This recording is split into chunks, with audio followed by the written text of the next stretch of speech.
Australians told to leave Ukraine as the US warns of war. Reserve Bank Governor Philip Lowe says an interest rate rise this year is plausible. And get ready for some great deals from the airlines as they ramp up international travel. It's Monday, the 14th of February 2022. Welcome to Fear and Greed, the business podcast that sets you up for a successful day.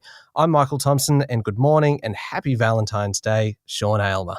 That is lovely, Michael. Thank you very much. Happy Valentine's Day right back at you, although we found out on the weekend you don't celebrate it, so it's neither here nor there for you. What a delight to be waking up with you on Valentine's Day morning today, Sean.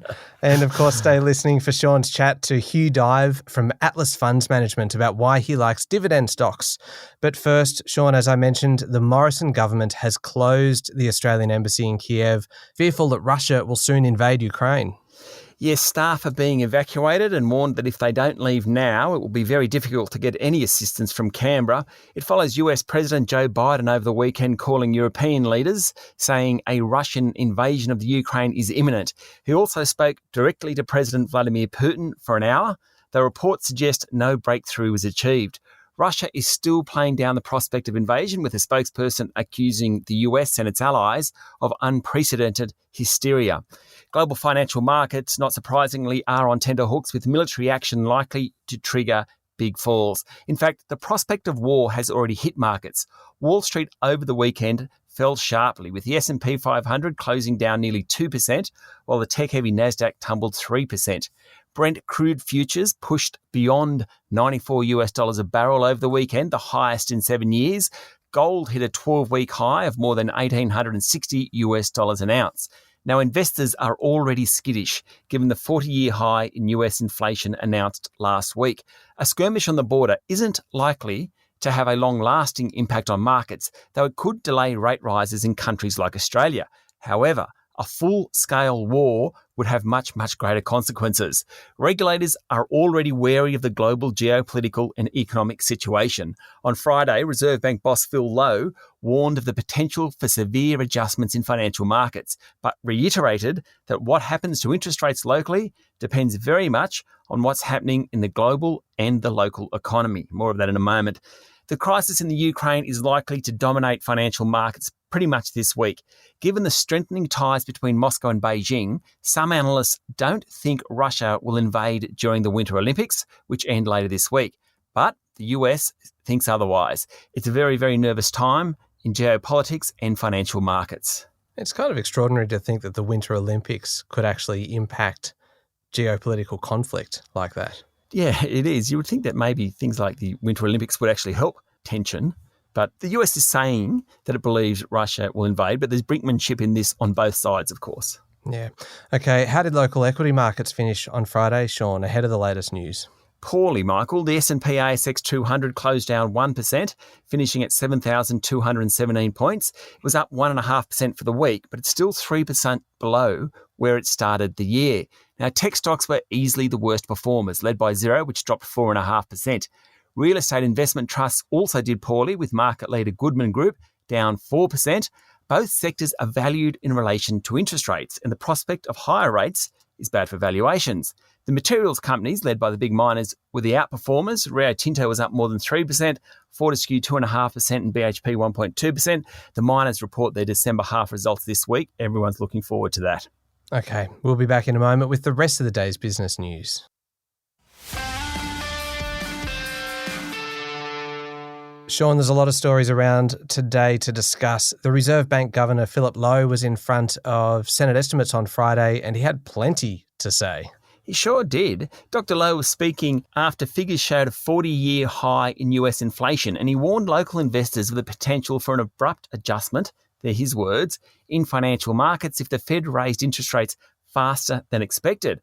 Somewhat ominously, he said for the first time in several decades, inflation has become a major issue in the global economy. Sean, the Reserve Bank isn't really known for very extreme language. Abrupt adjustment would have to be right at the extreme end of what they would say, isn't it? Yeah, I think so. They don't say the markets are going to tumble or surge, but abrupt adjustment is probably Reserve Bank speak for saying we're going to see some serious volatility in the market potentially. Right. Dr. Lowe told a parliamentary hearing that when rates in Australia start rising, and it's plausible it could happen this year, he said, he hoped the Reserve Bank cash rate would eventually hit 2.5%. Now, that's 2.4% more than what it's at the moment. And when it eventually occurs, standard variable mortgage rates are likely to be around 5%. The central bank has been criticised for not moving fast enough on rates, but Dr. Lowe said lifting the cash rate too early risked hurting the jobs market. Critical to when rates rise is wages. And Dr. Lowe said broader measures of wages growth that look beyond base pay rates were now expected to pick up quite a bit faster than the official wage price index. But he doesn't believe the so-called Great Resignation apparent in the US, where millions of people have resigned and gone looking for new work, has occurred in Australia. Now, that in large part is due to JobKeeper tying employees and employers together. Dr. Lowe said he was surprised by the resilience of the Australian economy, adding that allowing immigration would have a marginal impact on the unemployment rate, but only marginal.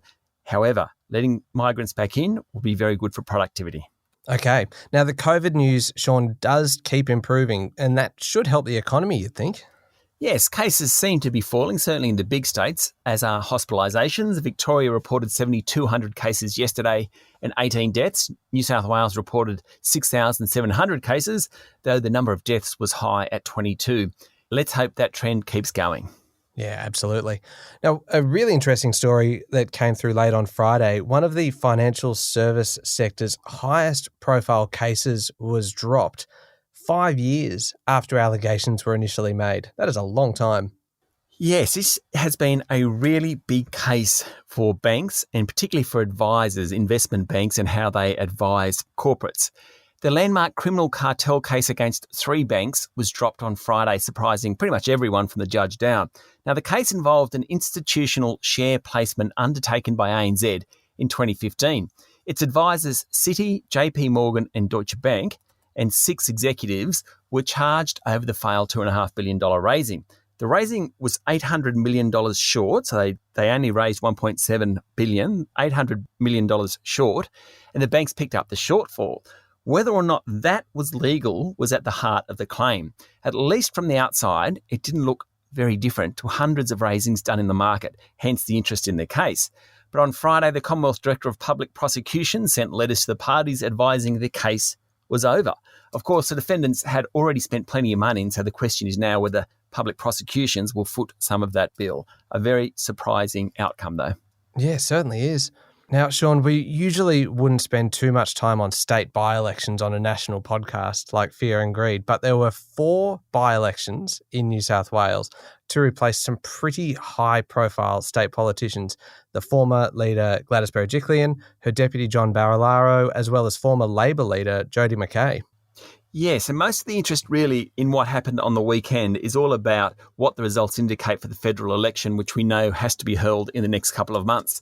The coalition lost the seat of Bega in southern New South Wales, meaning the already minority government in that state will hold 45 of the 93 seats. There was a swing against the Libs in Willoughby, Ms Berejiklian's old seat, but it was retained comfortably. Overall, the swing against the government was about 7%. But voters weren't exactly rushing to embrace Labor, with an independent in the seat of Strathfield, Elizabeth Farrelly, picking up nearly 10% of the vote, which is a pretty fair effort. I think all in all, neither side can really claim that the New South Wales by-elections were a win or a loss. It's going to make the federal campaign very, very interesting. Now, speaking of interesting, there were some interesting retail profit announcements, Sean, on Friday.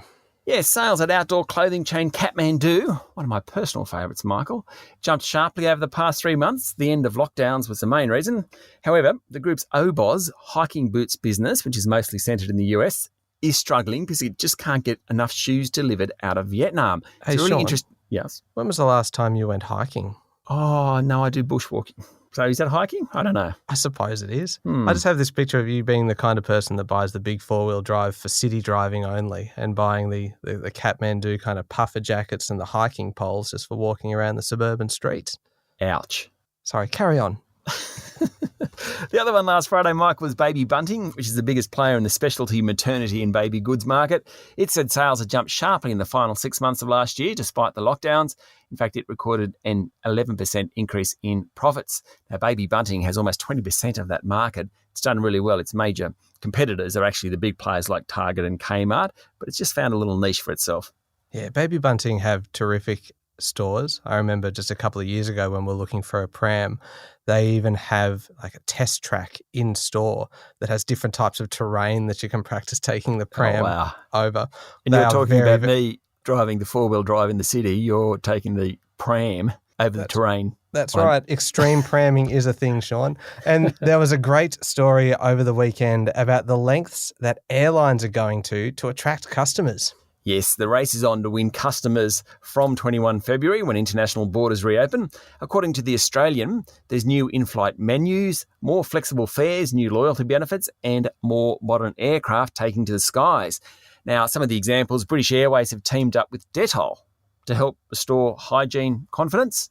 United Airlines has added Bondi Beach craft beer to its Trans-Pacific flights to give passengers a taste of Australia, as they put it.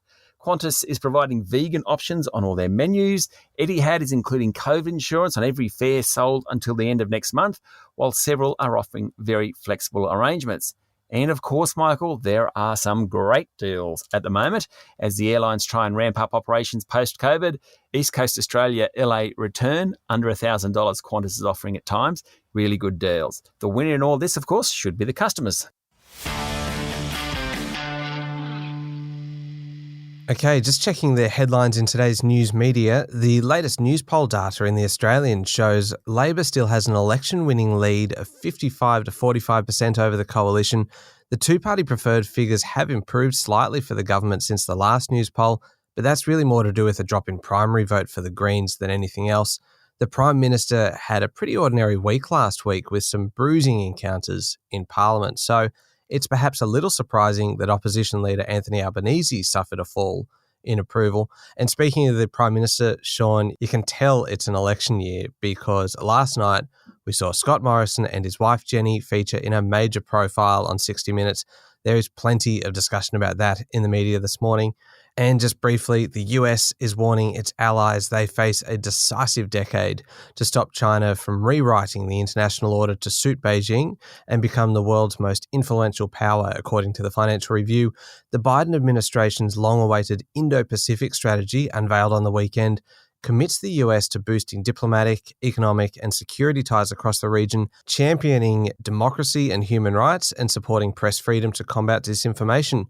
Now, running through some of the other stories around today, more than 20% of businesses, Sean, had staff unavailable for work due to COVID-19 related issues last month, according to the ABS. Among large businesses, nearly 2/3 reported absences. Huge.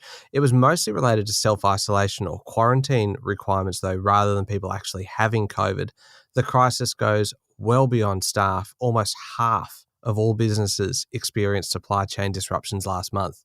It was all over the news in New South Wales on the weekend. Former Premier of the state, Gladys Berejiklian, will take a role at Optus to help build an institutional business big enough to take on Telstra. It's likely her initial job will be to try and win some government contracts off Telstra, which won about 90% of New South Wales contracts last year. It's Ms Berejiklian's first job since resigning as Premier last October. The competition regulator, Sean, has given approval for Wesfarmers to acquire Australian pharmaceutical industries. We talked about this quite a bit towards the end of last year. The deal isn't quite done yet. It still does require the approval of API shareholders and court approval, and Woolworths also has a bid for the group. But the green light for the Australian Competition and Consumer Commission is a step certainly in the right direction. Now, Michael, I told you last week about the demise of Magellan Capital and the decision of co-founder Hamish Douglass to step down for health reasons. This is a group which was flying a little more than 6 months ago, but its performance lagged and it's lost its biggest client. Also, Mr. Douglass went through a very public separation from his wife. Funds kept flowing out the door last month, but co-founder and funds management veteran Chris Mackay has stepped in to run the group, and on Friday he said the group would do whatever it takes to ride out the storm. It's going to be a tough job. Now, insurer IAG reported its profit last week, Sean, and the owner of the NRMA and SGIO brands said profit had fallen, but the outlook was somewhat better. Good news, Sean. It does expect to lift premiums on its products this year. Great news. Just what we need. Higher insurance premiums. Now, what's the key overseas news this morning? The US has moved to freeze about $7 billion in assets held in US financial institutions by the Afghan central bank. The money will be used to provide $3.5 billion in humanitarian aid to Afghanistan and the same amount to families of victims of the September 11 terror attacks. President Joe Biden signed an executive order over the weekend trying to walk that very, very fine line between looking after September 11 families and not punishing ordinary Afghans. Japan is likely to ease the entry limit on arrivals to 5,000 as it eases border controls for foreign workers and students. Media reports say the downwards trend in infections and public opinion will be considered when the final decision is made, possibly this week.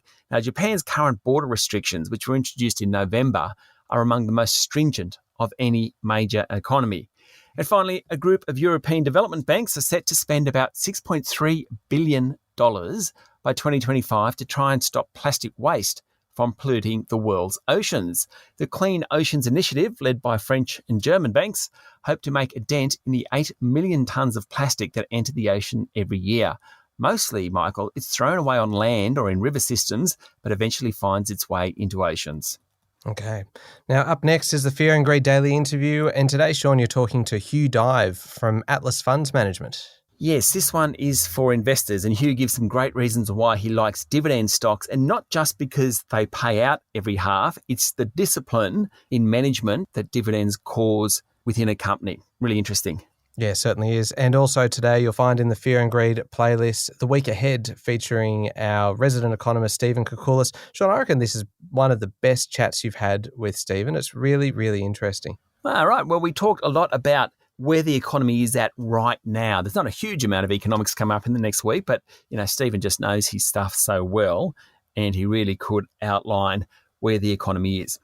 Yeah, no, I thought it was a terrific one. And also, while you're there, I have to mention this as well. The Fear and Greed Sunday edition, a lighter look at business news. It's available now. And Sean, I reckon you got off pretty lightly this week. I don't think Adam did, which is pretty par for the course, I'm afraid. That's right. You'll find all of those coming up in the Fear and Greed playlist on your podcast platform or at fearandgreed.com.au. Thank you very much, Sean. Thank you, Michael. It's Monday, the 14th of February, 2022. Make sure you're following the podcast and join us online on LinkedIn, Twitter and Facebook. I'm Michael Thompson, and that was Fear and Greed. Have a great day.